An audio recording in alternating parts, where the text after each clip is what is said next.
Nuestro invitado de hoy es el Dr. Francisco Salgado Arteaga, máster en Antropología del Desarrollo, Universidad de la SUAY, Cuenca, Ecuador. Master of Science, Department of Computer Science, Ball State University, Indiana, USA.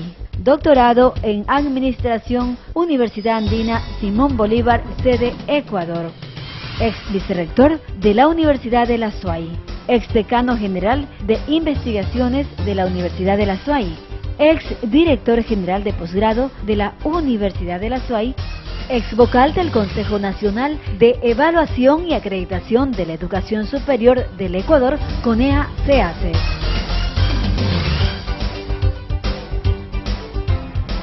Bienvenidos y bienvenidas. Esta tarde y esta noche vamos a conversar con Francisco Salgado. Francisco Salgado es un ex vicerrector académico de la Universidad de la SUAY, ex miembro del CONEA y del CEACES, y está visitando la Universidad de Santa Elena, nuestra UCSE, a petición del señor rector de la universidad.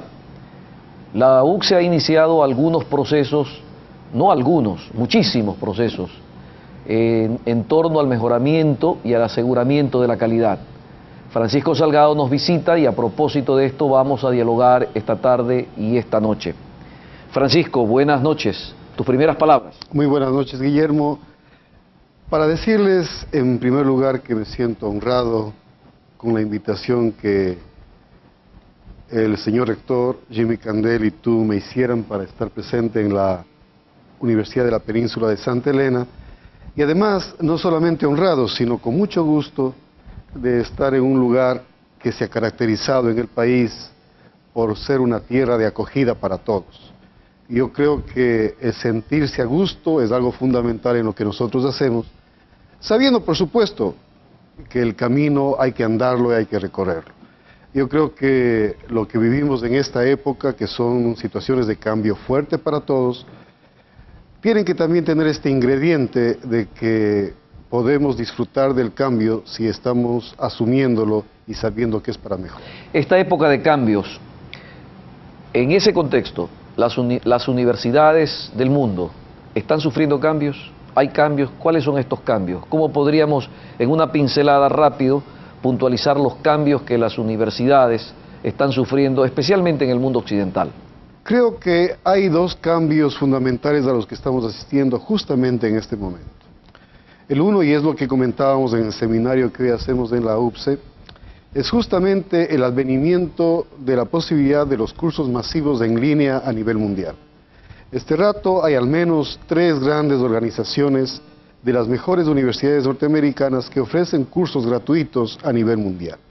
Hay el grupo de Coursera, que reúne a las universidades como Princeton, Berkeley, y el grupo de Udacity, en donde está Stanford, el grupo de edX, que está Harvard, el MIT, y en donde tenemos ahora la oportunidad, como nunca hemos tenido, de acceder a los mejores profesores del mundo directamente desde el escritorio de nuestro hogar.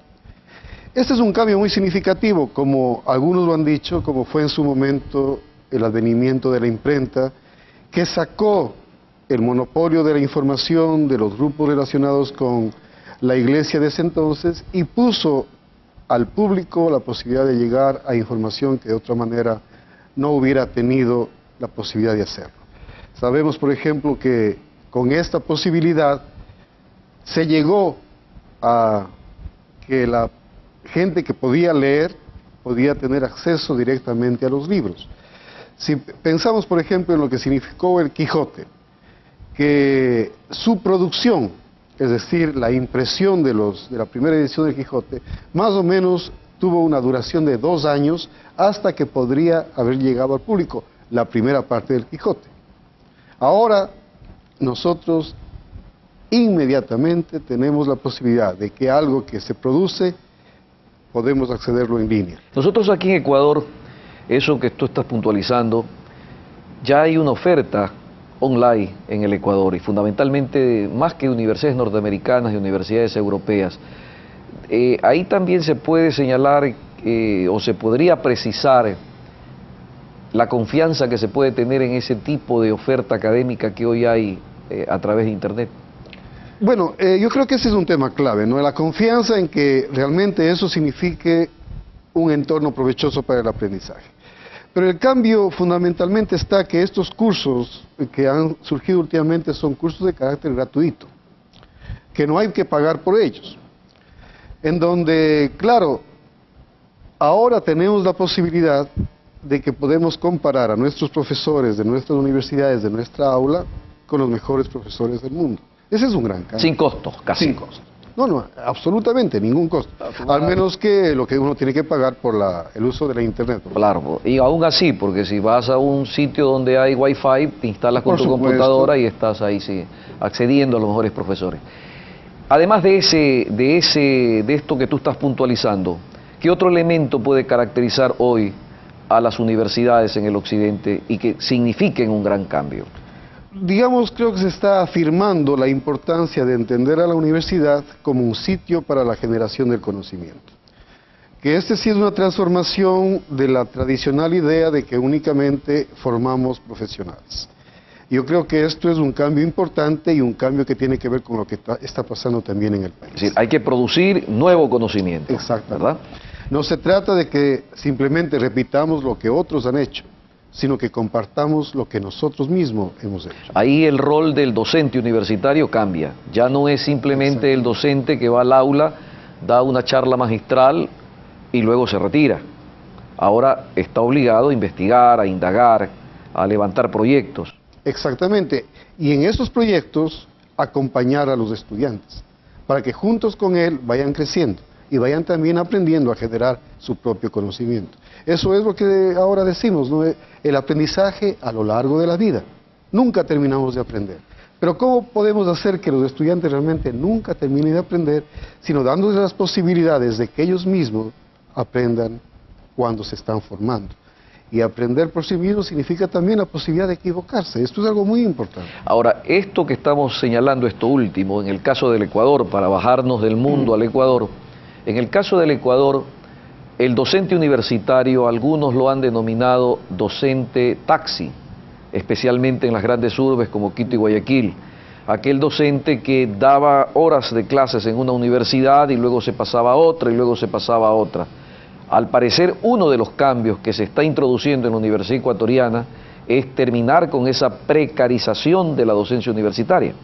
Desde luego, desde luego. Yo creo que el tema clave es de que un gran número de los profesores deben estar dedicados por entero a la universidad. Y yo creo que eso es algo fundamental. No hay manera de que los estudiantes aprendan haciendo las cosas, sino con sus profesores, directamente con ellos, en los laboratorios, en los talleres, en el aula.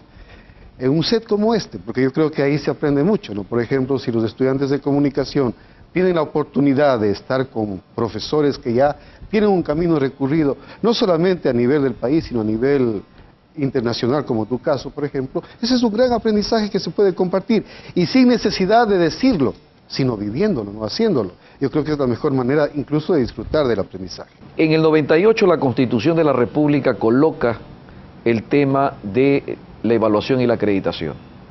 Es decir, estos temas de evaluar universidades, de acreditarlas, no son nuevos en el país.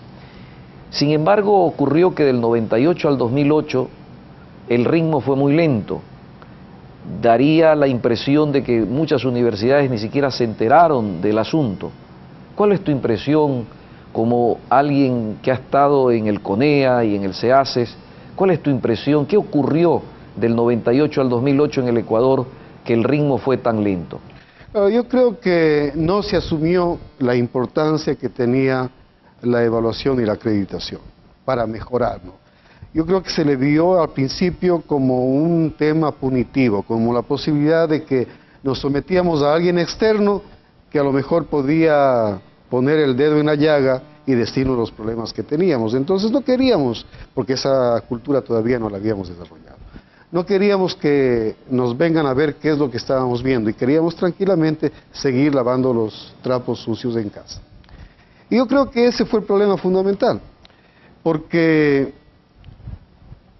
si bien la ley como tú lo dices muy bien, ya en el 98 preveía la posibilidad de que teníamos que evaluar la calidad del aprendizaje y eso estaba ya escrito. Sin embargo, eso no fue asumido todavía por el sistema. Y en cierta manera, por propia experiencia personal, cuando estaba como vicerrector de mi universidad, cuando queríamos enrumbarnos en el camino de la acreditación, la mayoría de los colegas decían, ¿para qué? Si esto todavía no es un tema que está asumido. Y yo creo que, dándonos cuenta que ganábamos con este proceso, nos introdujimos en él y al final logramos ser en aquella época la primera universidad acreditada del país porque entendimos que esto era bueno para nosotros. Sin embargo, también en la nueva ley yo creo que nos fuimos al otro extremo. Cuando estuvimos en el CONEA, nosotros recomendamos a la Asamblea de Montecristi que se volviera obligatoria la evaluación. Porque antes de la anterior ley no era obligatoria, era optativa, y ese fue justamente el problema que tú anotas. Y fue como de buena gana las que ingresaron a ella simplemente porque querían hacerlo. Sin embargo, en la nueva ley se obliga a todas a la evaluación, y eso es lo que nosotros proponíamos en el CONEA. Lo que no propusimos, y nosotros advertimos lo equivocado del tema, era la acreditación obligatoria. Perfecto. Ahí vamos a hacer una pausa para regresar en el siguiente segmento a meternos ya en los cambios que se están operando obligatoriamente ahora en la Universidad Ecuatoriana. Regresamos dentro de breves momentos.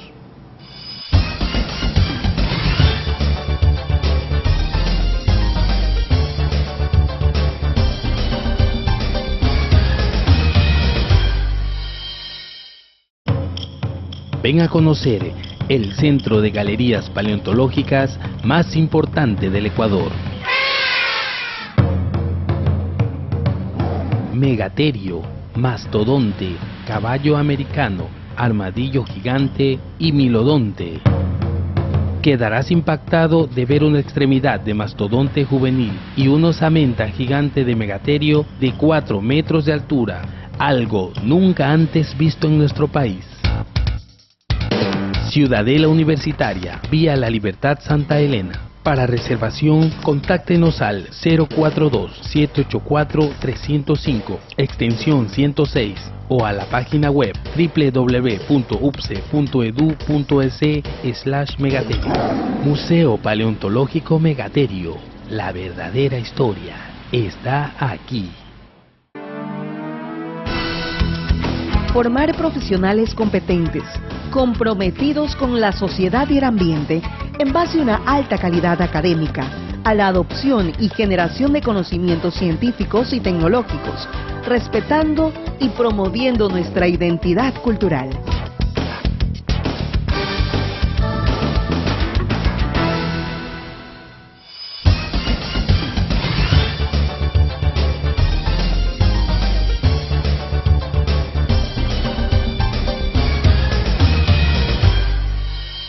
Estamos de regreso en esta conversación, en esta charla con Francisco Salgado de la Universidad de la SUAY. Francisco, nos decías que los cambios después del 2008 ya son obligatorios y la ciudadanía en general vio el cierre de 14 universidades hace pocos meses, el mes de abril concretamente.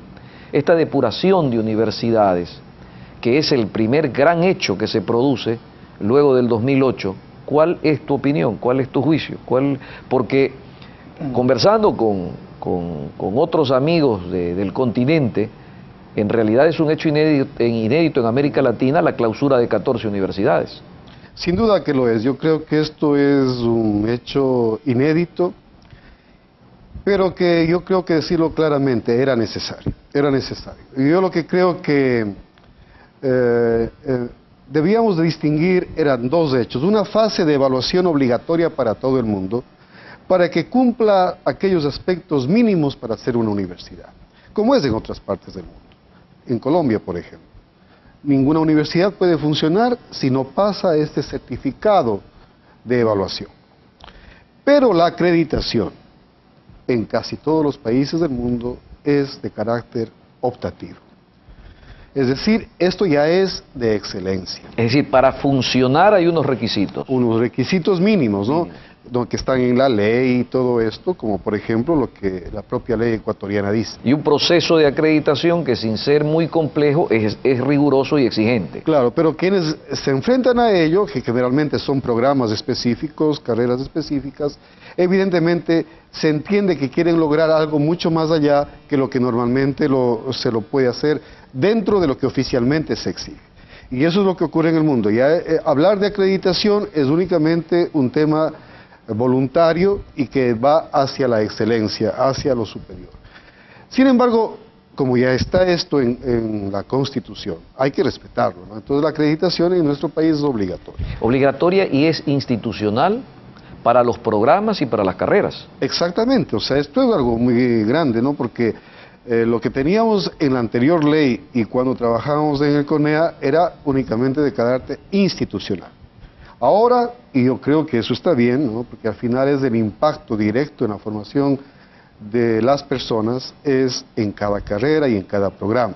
Y yo creo que eso es muy interesante. Y además te hago notar que ya poniéndonos en esta reflexión, además el Estado asume otro tipo de evaluación de manera directa, además de acreditar programas, acreditar carreras, acreditar instituciones, hace una evaluación a los estudiantes de los últimos años en primera instancia y hace otro examen de habilitación a los profesionales. Pareciera que cerró todo un círculo ahí. Y yo creo que podría parecer un sistema demasiado complicado, porque efectivamente nosotros tenemos en denominaciones más de 4.000 carreras en el país. Sin embargo, si yo creo que vamos hacia lo central de cada carrera y de cada programa, creo que sí es posible, atendiendo a lo más significativo, el poder mejorar todos los programas en base a que se cumplan esos indicadores fundamentales. No tiene sentido para nada que lleguemos a un nivel de detalle que nos llevaría muchísimos años, no solamente en desarrollarlos, en prepararnos para eso, sino en levantar y recopilar la información. Eso tomaría demasiado tiempo y sería absurdo, tal como está la propuesta en la ley. Pero sí creo que hay temas fundamentales. Y yo creo que deberíamos concentrarnos en aquellos temas que son los definitivos. Yo, por ejemplo, veo con preocupación que muchas de las universidades se están tomando como lo fundamental de la acreditación el tema de llenar un cierto tipo de sílabo, una cierta forma de llevar el control de lo que se hace en el aula, olvidándose que lo clave está en otro lado y que son en las personas. Puede estar un poco la trampa, de que muchos se pueden dedicar a la construcción de evidencias, antes que efectivamente al desafío o al compromiso de lo que es el mejoramiento y la búsqueda de la calidad. Pongo un ejemplo, tú has puesto el tema del sílabo, podríamos poner otro ejemplo. Se conoce que hay universidades que ya han contratado PhD, especialmente en Europa. Hoy hay una crisis en Europa que ha colocado a las universidades europeas en la necesidad de solamente mantener a sus profesores de planta, y aquellos que estaban contratados los han sacado de la nómina. Y hay muchísima gente con mucha preparación en Europa. Conozco de universidades que han contratado hasta 15 PhD con el propósito de cumplir el indicador. No sería raro que dentro de un año los dimitan y los saquen y los PhD regresan, pero ellos cumplieron con el proceso de acreditación. ¿Qué te parece a ti? No, tremendo, es una farsa llegar a eso. Y lo que tú dices es muy cierto. Yo conozco a dos amigos italianos que efectivamente estuvieron aquí en el país hace 10 años, pero han regresado y fueron contratados justamente por una universidad, justamente por esta exigencia legal de tener PhDs en la nómina. Pero sería gravísimo que sea solamente para tener un número para pasar un proceso. Eso sería gravísimo. Yo lo que creo es que tenemos que entender que lo fundamental en una universidad es la comunidad, es decir, los profesores y los estudiantes. Ahí está la calidad. Y en lugar de estar preocupando tanto de los detalles mínimos de cómo hacemos el microcurrículo, tenemos que pensar cómo mejorar la planta docente, cómo estar permanentemente capacitándonos, como es lo que están haciendo ustedes, ¿no? Este seminario justamente permite que haya una reflexión sobre cómo la comunidad puede crecer, como seres humanos, como profesores y cómo los estudiantes pueden crecer. Entonces, al final, si yo tengo un grupo de profesores dedicados a tiempo completo a la universidad, por supuesto que mejora la esencia de la universidad. Si yo tengo un mayor número de profesores con maestrías afines en lo que están enseñando e investigando, por supuesto que mejora la calidad. Si tengo un mayor número de profesores con grado doctoral, va a mejorar la generación de conocimiento. Y evidentemente, si los resultados del aprendizaje de mis estudiantes están en los mejores niveles, estamos mejorando todos. Yo creo que ahí está la clave. Y por supuesto, en esta nueva evaluación que ustedes pasaron, por ejemplo, fue algo totalmente nuevo, el que los estudiantes tenían que someterse a estos exámenes de fin de carrera. Pero yo creo que efectivamente esta es una forma que existe a nivel del mundo para tratar de ver efectivamente cuáles son los resultados de aprendizaje de los que fueron formados en la universidad. Esto ocurre ahí. Hay que decir, sin embargo, mi estimado Guillermo, que tampoco los indicadores que tenemos miden completamente a una universidad. Como decía Einstein, no todo lo que cuenta se puede contar. No todo lo que es importante en una universidad se puede cuantificar. Y yo, por ejemplo, por eso digo y por eso destaco la importancia que tiene la Universidad de la Península para la región, y es justamente el impacto social que ella tiene. Yo creo que otra sería la península si es que no tenemos la universidad. Sería algo desastroso. Yo creo que ese impacto positivo en la sociedad para desarrollarla, para buscar mejores días para su gente, tiene en la Universidad de la Península un punto fundamental. Y eso no aparece en los indicadores. Claro. Y sin embargo es algo fundamental. Francisco, tú me haces reflexionar porque en los 179 indicadores que tenía el modelo inicial del CONEA, ahí se encontraban muchísimas preguntas de carácter cualitativo que buscaban un poco indagar en la pertinencia de la universidad, ¿no? Hoy hay pocos de esos indicadores, pero estamos por cerrar esta entrevista, la tipología de las nuevas universidades. Hay un reglamento nuevo expedido ahora en el mes de junio, donde se establecen los tipos de universidades: docencia con investigación, universidades de docencia y universidades de educación continua. Los requisitos para poder acceder a esa calificación son de una exigencia extraordinaria: 70% de PhD para docencia con investigación, 40% con PhD para universidades de docencia y 60% de profesores titulares e investigadores. ¿Tu comentario acerca de esto?